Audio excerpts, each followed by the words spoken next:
रांची से है, जहां जेपीएससी के पूर्व चेयरमैन गिरफ्तार किए गए हैं। जेपीएससी के पूर्व चेयरमैन एल खांगते गिरफ्तार किए गए हैं। पहले से ब्लैकलिस्ट कंपनी चुनने का आरोप है। सीआईडी ने लंबी पूछताछ के बाद गिरफ्तारी की है। परीक्षा का जिम्मा टीडीपीएल को देने पर सवाल खड़े किए गए। धांधली के आरोपों के बाद इस्तीफा दिया था। रांची से जानकारी हम आपको साझा कर रहे हैं। तो लंबी पूछताछ के बाद सीआईडी ने गिरफ्तारी कर ली है। परीक्षा का जिम्मा टीडीपीएल को देने पर कई सवाल भी उठाए गए हैं। धांधली के आरोपों के बाद उन्होंने इस्तीफा दिया था और अब उनकी गिरफ्तारी हो चुकी है। रांची से जानकारी, जहां जेपीएससी के पूर्व चेयरमैन को गिरफ्तार कर लिया गया है। पहले से कई आरोप थे। जेपीएससी के पूर्व चेयरमैन एल खांगते को सीआईडी ने गिरफ्तार कर लिया है। राजस्थान विश्वविद्यालय से खबर है, जहां पीएचडी प्रवेश प्रक्रिया में सीटों को कम करने का मामला सामने आया है। बता दें कि आरयूपीए कन्वीनर प्रोफेसर एस गुप्ता को कमरे में घेरा गया। आरयूएनएसयूआई इकाई ने उठाया पीएचडी सीटों को कम करने का मामला। सिंडिकेट के नियमों को कुलगुरु पर ब्रेक करने का आरोप है। इकाई अध्यक्ष मनीष मेघवंशी, इकाई प्रभारी विजयपाल कुड़ी, पूर्व शोध छात्र संघ अध्यक्ष डॉक्टर राम सिंह सामोता सहित अनेक कार्यकर्ता मौजूद रहे।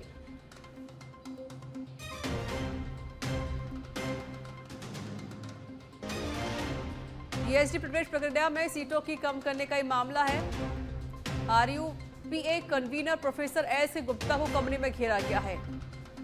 पीएचडी प्रवेश प्रक्रिया में सीटों को कम करने को लेकर यह प्रदर्शन हुआ।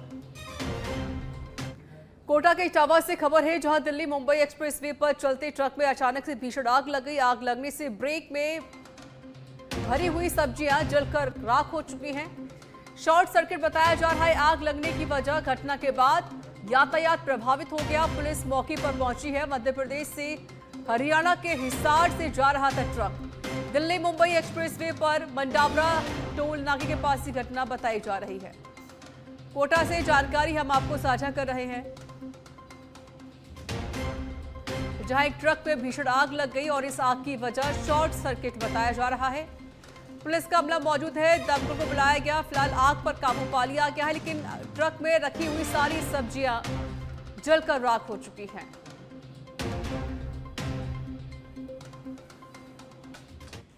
कोटा से बड़ी खबर है, जेके लोन अस्पताल में बेटी के जन्म के बाद प्रसूता की मौत हो गई है। खेड़ा रामपुरा निवासी महिला गंगोत्री की मौत हो गई है।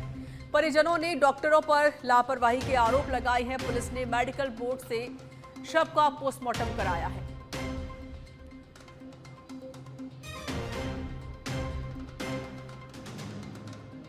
कोटा से जानकारी हम आपको साझा कर रहे हैं, जहां पर एक प्रसूता की देखिए मौत हो गई है।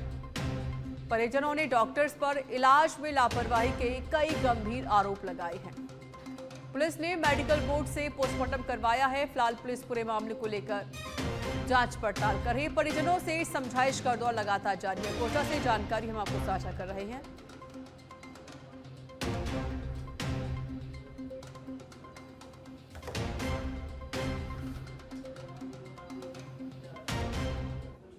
जयपुर के जगतपुरा स्थित अक्षय पात्र मंदिर में श्री राधा कृष्ण शिला पूजन कार्यक्रम का आयोजन किया गया। कार्यक्रम में मुख्यमंत्री भजन लाल शर्मा ने शिरकत की। मंदिर प्रशासन की ओर से मुख्यमंत्री का स्वागत और सत्कार किया गया।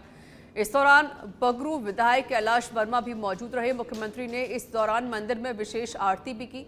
कार्यक्रम को संबोधित करते हुए सीएम भजन लाल शर्मा ने भगवान कृष्ण और भोलेनाथ से जुड़ा प्रसंग भी सुनाया।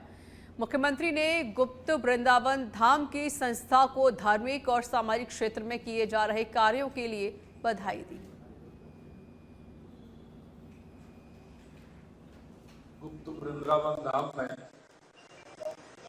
लक्ष्मी नारायण मंदिर की शिला पूजन का कार्यक्रम हो रहा है।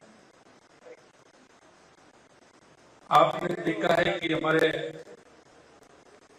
बाबा भोलेनाथ और भगवान कृष्ण जब ब्रज में आए थे तो एक घटना बड़ी विचित्र घटना है।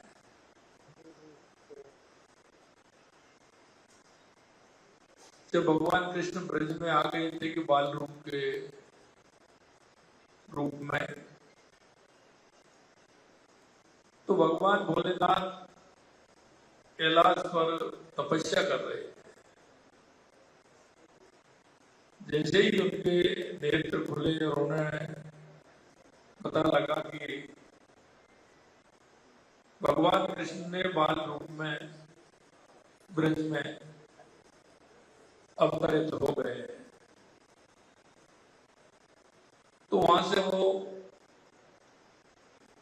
ब्रज के लिए आते हैं कि भगवान मैं बरसों से इस रूप को देखने की तपस्या कर रहा था, आज मेरी वो तपस्या पूरी हुई और मैं आज आपके बाल रूप के दर्शन करने के लिए आ रहा हूं। तो वो बाल रूप के दर्शन करने आए। उससे पहले आपने देखा था कि कई तरह की ऐसे राक्षस रूप में भगवान कृष्ण को परेशान करने के लिए आ गए थे। अकासुर बकासुर से लेकर के कहीं आए। तो मां यशोदा पहले से ही उनसे देख करके परेशान थी। तो जैसे ही अलग निरंजन करते हुए भगवान भोलेनाथ आए, तो मां भिक्षा लेकर के तो गई, लेकिन भोलेनाथ बोले मां मैं भिक्षा लेने नहीं, मैं आपके बाल के दर्शन करने आया हूं, आपके उस बालक के दर्शन करने आया हूं जिसने जन्म दिया है। तो उसके दर्शन तो मैं आपको नहीं करा। तो बाल रूप में भगवान कृष्ण कह रहे हैं कि भगवान मैं क्या करूं। बाहर गेट द्वार पर खड़े होकर के भोलेनाथ कह रहे हैं कि भगवान मैं तो आपके दर्शन करने के लिए आया। भगवान कृष्ण कह रहे हैं कि भगवान मैं क्या करूं, माता दर्शन आपको नहीं दे रहे। देखिए ये विडंबना है कि भगवान भोले शंकर भगवान कृष्ण को भगवान कह रहे हैं और भगवान कृष्ण भोले शंकर को भगवान कह रहे हैं। मित्रों, ये हमारी संस्कृति और हमारे इष्ट देवों का कैसा लाड, कैसा प्यार, कैसा भाव। बाद में उन्होंने अन्नपूर्णा माता मां आई हैं। अन्नपूर्णा माता ने मां यशोदा को कहा है कि मैं इनको जानती हूँ, ये पूछे हुए संत हैं, काशी से आए हैं, इनको दर्शन कराने हैं। तो मां यशोदा ने भगवान भोलेनाथ के लिए बांसवाड़ा में मुख्यमंत्री के प्रस्तावित दौरे को लेकर तैयारियां जोरों शोरों से चल रही हैं। सीएम के दौरे को लेकर प्रशासनिक और पार्टी स्तर पर तैयारियां अंतिम चरण में पहुंच गई हैं। कॉलेज ग्राउंड में मुख्यमंत्री की सभा के लिए भव्य पंडाल तैयार किया गया। सभा स्थल पर करीब 8,000 लोगों के बैठने की व्यवस्था की गई। इसके अलावा गढ़ी विधानसभा क्षेत्र के पिलौदा गाँव में भी मुख्यमंत्री का रात्रि चौपाल कार्यक्रम आयोजित हुआ। इसको लेकर लगातार जिला कलेक्टर और पुलिस अधीक्षक कार्यक्रम स्थल का जायजा ले रहे हैं।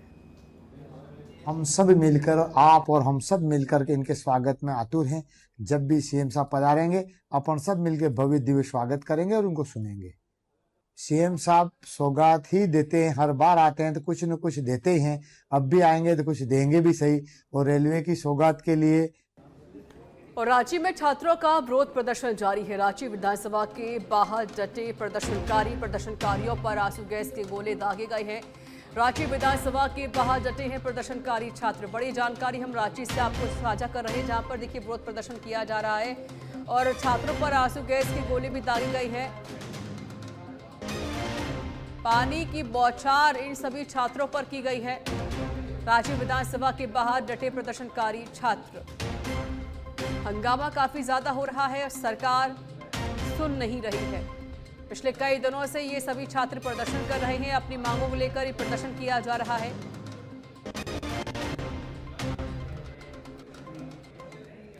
और जेपीएससी के पूर्व चेयरमैन गिरफ्तार कर लिए गए हैं। जेपीएससी के पूर्व चेयरमैन एल खांगते को गिरफ्तार कर लिया गया है। पहले से ब्लैकलिस्ट कंपनी चुनने का आरोप है। सीआईडी ने लंबी पूछताछ के बाद गिरफ्तारी की है। परीक्षा का जिम्मा टीडीपीएल को देने का सवाल है। धांधली के आरोपों के बाद इस्तीफा दिया था।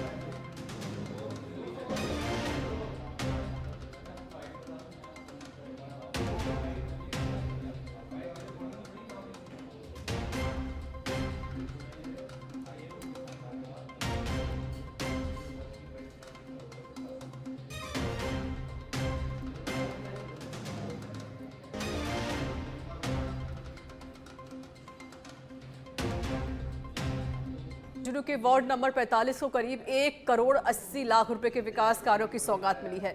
विधायक राजेंद्र भावू ने वार्ड में कराए गए विभिन्न विकास कार्यों का लोकार्पण किया। इस दौरान उन्होंने कहा कि सूर्य विहार कॉलोनी समेत वार्ड में विकास कार्यों की कोई कमी नहीं रहने दी जाएगी। वार्ड में करीब 2 करोड़ रुपए के अन्य कार्य कराने की भी प्रयास किए जा रहे हैं, जिन्हें जल्द पूरा किया जाएगा। लोकार्पण समारोह के दौरान वार्ड वासियों ने विधायक राजेंद्र भावू का अभिनंदन किया और विकास कार्यों के लिए आभार व्यक्त किया है। विधायक ने कहा कि क्षेत्र के विकास को प्राथमिकता देते हुए आवश्यक सुविधाओं को मजबूत करने के लिए लगातार कार्य किए जा रहे हैं। हम 40 वर्षों से और हमारे बड़े बुजुर्ग वोट देते आए और दे रहे हैं। और गत वर्ष विधानसभा के चुनाव हुए थे, सांसद के हुए थे, उनमें भी हमने वोट दिया था। और 2002 की लिस्ट, ये हमारे 2002 की लिस्ट ये भी हमने भरी थी। देखो इसमें भी हमारे नाम जोड़े गए बीएलओ के द्वारा। और हमारे नाम अब ये जो चुनाव हो रहे हैं इनमें हमारे नाम डिलीट कर दिए गए हैं। हम ये चाहते हैं कि हमारा नाम दोबारा पुनः जुड़ो। झुंझुनू में हर घर तिरंगा अभियान के तहत देशभक्ति का रंग देखने को मिला है। नगर परिषद से विधायक राजेंद्र भावू ने 8 किलोमीटर लंबी बाइक तिरंगा रैली को हरी झंडी दिखाकर रवाना किया है। रैली शहर के प्रमुख मार्गों से होकर वापस नगर परिषद पहुंची। हाथों में तिरंगा लिए लोगों ने देशभक्ति के नारों से माहौल को जोश से भर दिया। रैली में अधिकारी, कर्मचारी, सफाई कर्मी, शहरवासी और भाजपा कार्यकर्ता शामिल हुए। विधायक राजेंद्र भावू ने हर घर तिरंगा संकल्प पोस्टर पर हस्ताक्षर करके अभियान की शुरुआत की और नगर परिषद के सेल्फी पॉइंट पर सेल्फी भी खिंचवाई। उन्होंने तिरंगे को देश के एकता और अखंडता का प्रतीक बताया।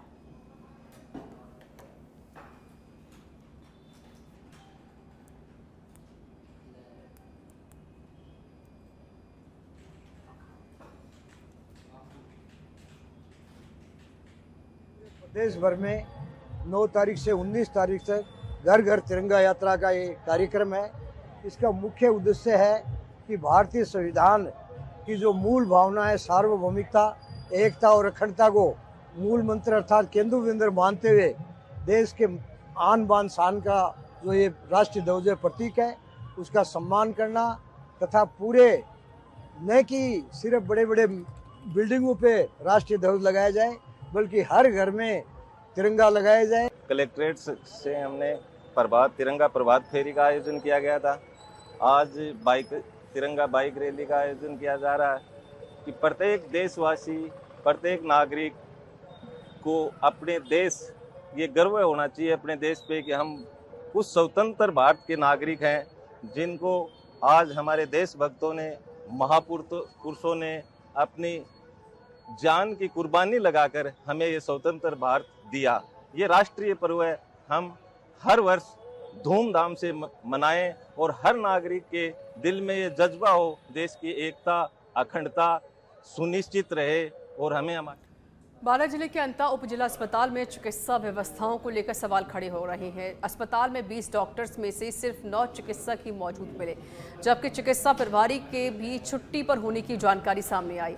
मौसमी बीमारियों के चलते अस्पताल की ओपीडी में रोजाना करीब 1000 मरीज पहुंच रहे हैं, लेकिन समय पर चिकित्सक नहीं मिलने से मरीजों को परेशानी का सामना करना पड़ रहा है और कई लोग निजी क्लिनिक का रुख करने को मजबूर हो गए हैं। अस्पताल में आधा दर्जन से अधिक डॉक्टर्स कोटा से अप डाउन करते हैं। वहीं बच्चों के लिए सिर्फ एक चिकित्सक मौजूद है, जिन पर चिकित्सा प्रभारी का भी भार है। कोटा के सांगोर क्षेत्र में सोमवार सुबह से झमाझम बारिश का दौर जारी है। आसमान में काली घटाएं छाई हुई है और कभी तेज तो कभी मध्यम गति से बारिश हो रही है। मॉनसूनी बारिश से आमजन को भीषण गर्मी और उमस से राहत मिली है। वहीं मौसम सुहावना हो गया है। किसानों के लिए ये बारिश राहत लेकर आई है। कृषि एक्सपर्ट के अनुसार खेतों में खड़ी सोयाबीन और धान की फसलों को समय पर पानी की जरूरत थी। ऐसे में बारिश से फसलों को फायदा हुआ है। हालांकि अभी इतनी बारिश नहीं हुई है कि जलस्तर में बड़ा उछाल आए। स्थानीय कुएं और बावड़ियों में भी नई आवक कम है। साथ ही ग्रामीण तेज बारिश का इंतजार कर रहे हैं।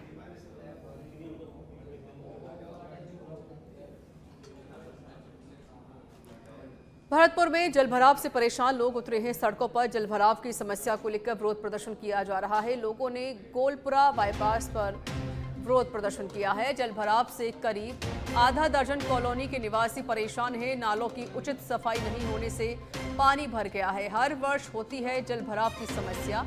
लोगों का घरों से निकलना भी मुश्किल हो गया है। लोगों ने कहा कि कई बार कराया अधिकारियों को अवगत, लेकिन अब तक कोई भी समाधान समस्या का नहीं हो सका है। भरतपुर से जानकारी हम आपको साझा कर रहे हैं, जहां पर देखिए जल भराव की जो स्थिति है वो पैदा हो गई है। स्कूल के जो बच्चे हैं वो पानी से निकलने को मजबूर हो चुके हैं। उन्हें काफ़ी परेशानी होती है। हालांकि कई बार अधिकारियों से शिकायत की जा चुकी है, लेकिन कोई भी समस्या का समाधान नहीं किया जा रहा। अधिकारी जरा भी सुध नहीं ले रहे हैं। ग्रामीणों ने कई बार अधिकारियों को अवगत करवाया है, लेकिन अब तक कोई भी समस्या का समाधान नहीं हो सका है। तस्वीरें देखिए, तस्वीरें उस वक्त की है जब ये तस्वीरें यहाँ पर जो बच्चे हैं वो पानी से गुजरते हुए देखे गए हैं। बच्चे ऐसे स्कूल जाने के लिए मजबूर हो गए हैं। ग्रामीण काफ़ी परेशान हैं। आवागमन में काफ़ी ज़्यादा परेशानी का सामना करना पड़ता है। विधायक महोदय जी ने कलेक्टर साहब को फोन किया, बीडीए के अधिकारियों को किया, पीडब्ल्यूडी के अधिकारियों का। पीडब्ल्यूडी तो कहती है कि बीडीए करवाएगी, बीडीए कहती है पीडब्ल्यूडी करवाएगी। भाई साहब भी मौजूद थे उस दिन। कितनी कॉलोनी? ये राधा नगर, रुद्रनगर, गांव गोलपुरा, सुभाष नगर, सब कॉलोनी परेशान है। रुद्र अवनी कृष्ण वाटिका, ये सब परेशान है। कितने फुट पानी है? ये ज्यादा घरों में पानी भरा हुआ है। बच्चे पढ़ने को नहीं जा रहे। हमने ऊपर तक बात रख दी। सीकर में कलेक्ट्रेट पर किसानों और मजदूरों की महापंचायत शुरू हुई। संयुक्त किसान मोर्चा व केंद्रीय श्रमिक संगठनों के आह्वान पर महापंचायत का आयोजन हुआ। विरोध प्रदर्शन कर गिरफ्तारी देंगे किसान मजदूर। एमएसपी गारंटी लागू करने सहित कई प्रमुख मांगे कर रहे हैं। कई किसान और मजदूर संगठनों ने महापंचायत को समर्थन दिया है। विरोध प्रदर्शन 2:30 बजे देंगे गिरफ्तारी। सीकर से जानकारी हम आपको साझा कर रहे हैं, जहां पर देखिए किसानों ने विरोध प्रदर्शन किया है।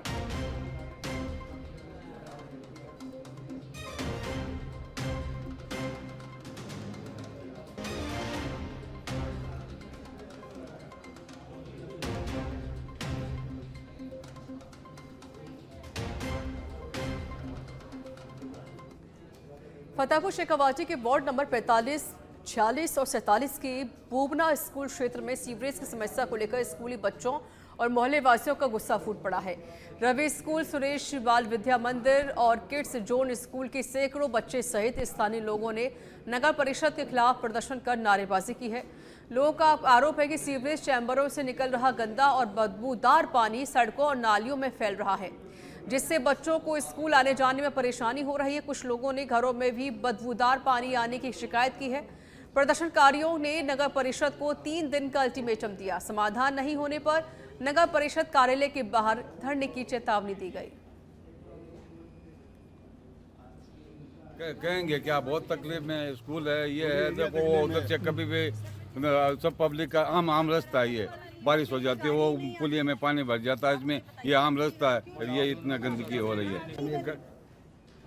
कोटा में हुए एक सड़क हादसे में 47 वर्षीय व्यक्ति की मौत हो गई है।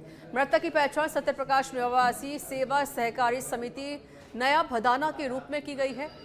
मिली जानकारी के अनुसार सत्यप्रकाश सुबह टेम्पो लेकर घर से निकले हुए थे। भदाना रंगपुरा पुलिया रोड पर अचानक टेम्पो अनियंत्रित होकर पलट गया। हादसे में सत्यप्रकाश के सिर पर गंभीर चोटें आईं। परिजन उन्हें अस्पताल लेकर पहुंचे, जहां इलाज के दौरान उनकी मौत हो गई। सूचना के बाद पहुंची पुलिस ने शव को पोस्टमार्टम के लिए भेजा। पोस्टमार्टम करवा दिया गया है। परिजनों को शव सौंप दिया गया है। फिलहाल पुलिस मामले की जांच कर रही है। ऑटो लेके आ रहे थे, अचानक पता गया बैलेंस नहीं बना उनका। वो बैलेंस नहीं बना तो ऑटो क्या टेढ़ा होते पलटे खा गया, 3-4 पलटे खाते गिर गया वो। और गिरते ही वो क्या माथे वाले की नस की यहाँ से ये पूरा फट रहा था, बेजे की नस भी ब्लॉक है, हाथ की हड्डी भी दिख रही है। वहाँ गया मैं, मौजूद होते मैंने देखा, जितने में ये आ गया भैया आते वैन में लेके फिर यहाँ आया।